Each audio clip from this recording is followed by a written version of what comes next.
labu kayu. Buah labu kayu ni katakan boleh mengubat untuk kanser. Ni dia macam buah limau.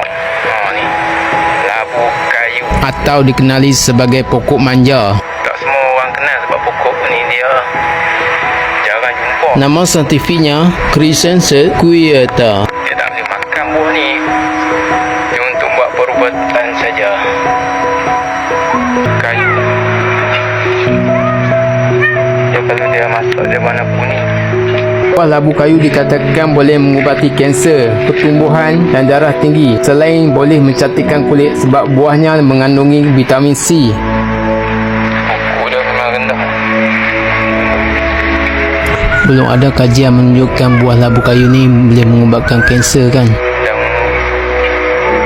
Tak salah kan kita mau cuba?